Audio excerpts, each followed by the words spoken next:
Hello. Today and yesterday I came across a little bit of a stumbling block in my life. I completed my first exam of the exam season of 2026 and I came home in the evening and I couldn't bring myself to revise. I got to the point where I was just above the grade I wanted to be and I lost all sense of motivation whatsoever. I couldn't explain it. I think in previous years when I've been doing different exams, it's been easier to do them because I've always had something to chip away at every single day. Last year it was English language, the year before that it was mathematics. I always had something to chip away that I wasn't quite entirely satisfied with. This year I've been pretty on top of my schoolwork and I've worked really hard these past couple of months, which is why I haven't been doing as much entrepreneurial endeavours. And I've got to a point where I've been very satisfied with my grade and my progression, to the point where I feel that I just need to keep it ticking over. That isn't the right attitude to have, in my opinion, in the middle of exam season, because you really need to be on top of it. Obviously not burning out, but be on top of it to bring your A game and prove yourself to the examiners and prove it to yourself that you've put in the hard work and it can pay off with the end result. In this year and previous, I've found joy almost, or satisfaction at least, in the mundane parts of revision and just school in general. And I think it's a very useful skill to have. Many people in today's age, they resent their jobs, they resent their school, whatever.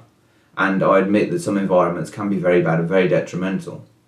But finding joy can help you progress. Sometimes these environments are meant to keep you down. They're meant to suppress you into a form of compliance. And if you want to achieve something great in your life, that isn't the kind of vibe you want to be going for. You don't want that to be your entire existence. As many people, including myself, remember, when we were children, going to sleep at the end of the day was the worst part of our lives. We wouldn't want to go to sleep. We want to stay up as late as possible and wake up as early as possible, because life would be full of so much adventure. I have had periods of that very recently where I've really hated going to bed, because I've been so many things I wanted to learn, skills I wanted to build, things I wanted to refine. But I've lost it when I've been consumed with revision. It's important that we find this childlike wonder back, because without it, life doesn't have that spice, that essence of freedom, that motive to explore and expand from what you previously are able to do. When we're children, we advance extremely quickly. That's why so many new things pop up and so many new adventures and opportunities come our way, because we are open to a whole new plethora of choices and paths to go down. As we age, that slowly dwindles, and it's not a pleasant feeling knowing that the months are ticking by. 36, at the time of recording this video, 36% of the year is complete. It's the 12th of May 2026, 36% already complete. I remember not only yesterday, it was January, and I didn't have a plan to start vlogging my life, but I was really trying to refine all my schoolwork so I could pursue some form of entrepreneurial endeavour. And when you think about it in the time span of my life, if I were to live to 70 years of age, and I'm already 18, I would roughly have done 0.5%, 1/200th of my life, where I haven't achieved or even moved forward to what I wanted to. That's quite scary.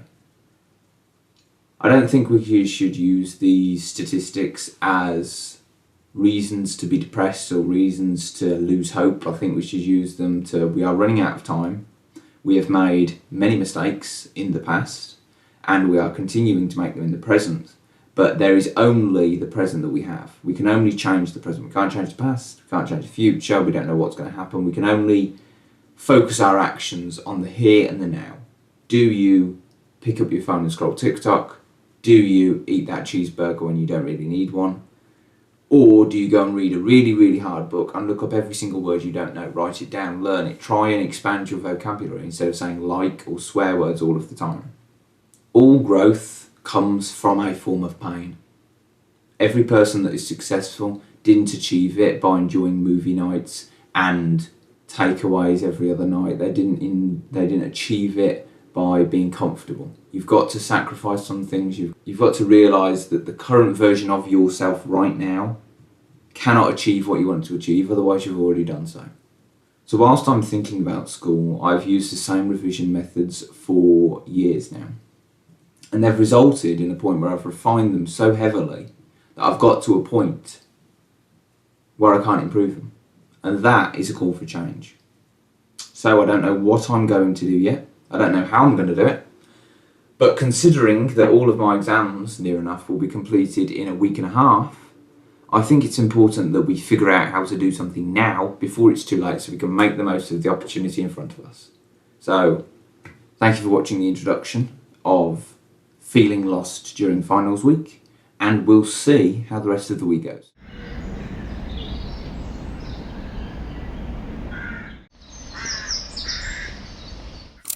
So, I have done a bit of thinking and I've come to the conclusion that you need to balance out whatever you're trying to do in order to achieve mastery. You can't go at something with 100% vigour and expect to see results in correlation to the effort you've put in.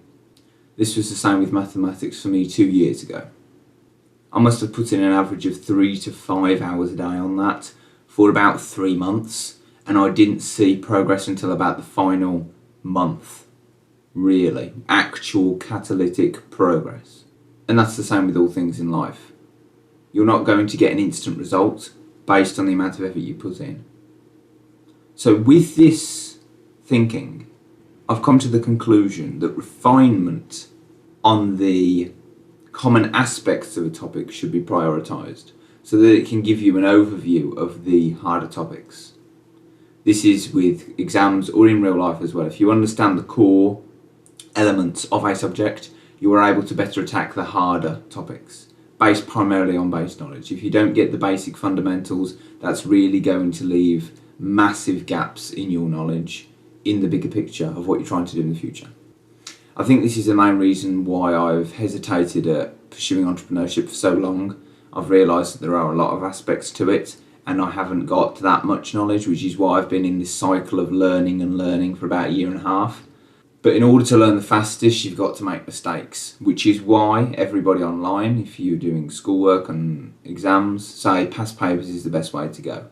Not rereading textbooks, not necessarily doing flashcards, not watching videos. It's about trying and failing over and over and over again. So that's what I'm going to try and do now with schoolwork, with entrepreneurial ideas, and with making these vlogs. The more I do, the more experience I get, the more errors I will make, but the less I will make in the long term. So with this realisation, I'm going to go and now do a lot of ideation and a lot of trial and error, and I encourage you to do so as well with whatever topic you're struggling with at the moment in your life. Try, fail, try again, and keep on that road to speed is the ultimate force.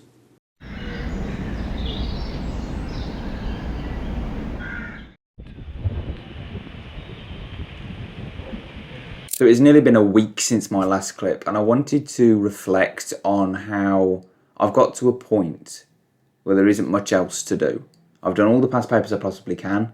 I've done near enough all of the revision resources, and revising has become such a boring, tedious task that it's got to a point where it's become negative for me.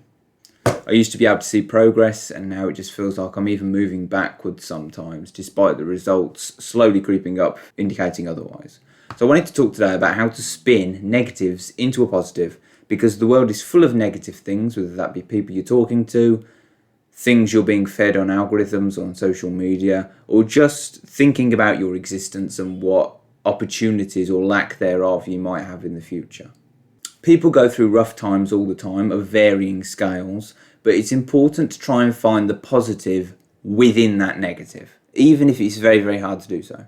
Because you can't have light without dark or fire without ice. There has to be one to have the other. I won't try and get into details of it, but people treating you badly, but without actually physically harming you, is probably the best way to learn this skill of how to turn a negative into a positive. Since they haven't physically harmed you or altered your life, only your mind's perception of your existence, i.e. psychological manipulation, you can turn it into being grateful that you've dealt with this problem of a person now rather than later.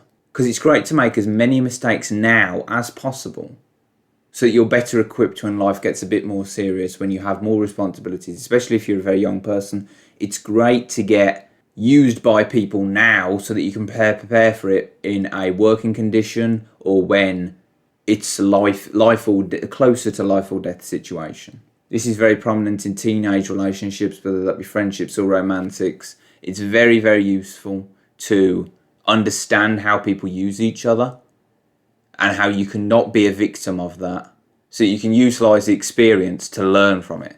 Because mistakes happen for a reason, and that is so you can learn from them and better yourself as a person. If you just went through life with everything going right, you wouldn't learn, and you would be a bit naive to the realities of this world. This time, about 26 months ago, I was failing mathematics, and that was due to mainly my judgment of where I should be in my maths journey. I didn't really take much consideration about my own personal journey and just handed it over to other people. And without the work that I put in, I was just on the border of passing. I was 4 months away from my mathematics exam, and I could have just sat and blamed the teacher, but ultimately it was me not working as much as I should have to understand the concepts inside out and build on those with harder questions. And that's why now, 2 years later, I've reached a point where I've learned from this mistake. And I've done so much work to a point where I'm on the opposite side. I've done so much that I can't do any more, whereas I hadn't done enough and I needed to do loads. So I've reached a new progression point where I have to make a choice. And it isn't an easy one. It isn't like I can just continue learning until I get 100%. That is possible for some subjects. But unfortunately, with my human error and me misreading a question or forgetting a key word just due to time constraints, I'm not going to ever achieve that 100%. And this is the same for all things in life. You can't chase the extremes. You've got to set a benchmark for yourself to get above that and keep pushing to that to a point where you'd be satisfied.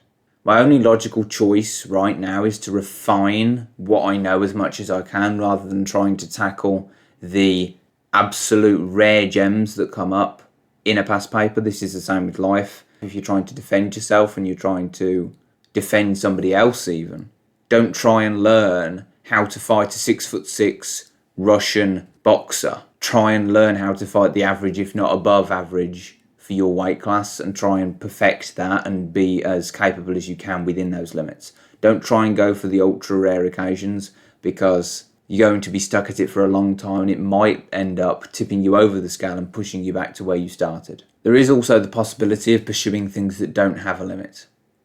Something that pushes you to be better every single time, not follow a set script that somebody else has written for you or that somebody else has a tutorial on. That's really important. Try and have at least one or two things in your life that don't have a set limit of the capabilities that they hold. So I hope that was useful. I've got my last exam of the finals week tomorrow, so we'll see how that goes.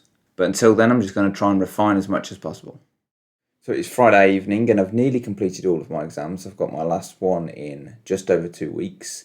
And I caught myself thinking about something that I couldn't change.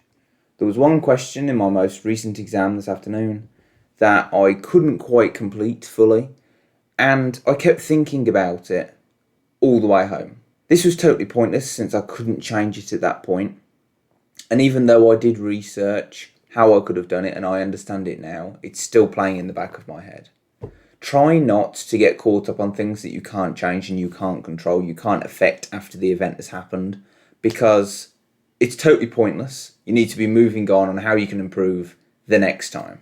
I think we all need to be grateful of the opportunity that we were initially given and try and raise the bar and reduce the amount of mistakes we make in the future for whatever we're trying to do. There are certain things that we can't control, and I think we've just got to chill out a bit, not get so caught up on things, and overall just try and prepare more for the future, rather than thinking about the past or something that's just happened. Admittedly, you do want to learn why you made that mistake to reduce the chance of it happening in the future, but try your best not to get too caught up on it and reframe the problem into how can I use this to catalyse my growth going forward. I don't really have much else to add to this feeling lost during finals week, so I will be ending the episode here. But as a final concluding thought, I think the feeling that I had initially of being lost and not knowing what to do only aroused from me not seeing as much importance in the other aspects of my life. So I put too much focus on the everyday repetitiveness of what I was doing in school revision rather than the wider picture of why I was doing it. And that's how I got stagnant, and that's why it became unenjoyable and overall felt meaningless. So whatever you're doing in your life, try and think why you're doing it, not just how you're doing it all the time. And hopefully that should either A, realise that you need to cut it out because you're not really getting anything from it, or B, that should help you feel more significance and meaning when you're doing it so you can see what it's actually going to lead to in the future. Thank you very much for watching, and I'll hopefully see you next episode where I'll be doing more research and taking action with my entrepreneurial endeavours.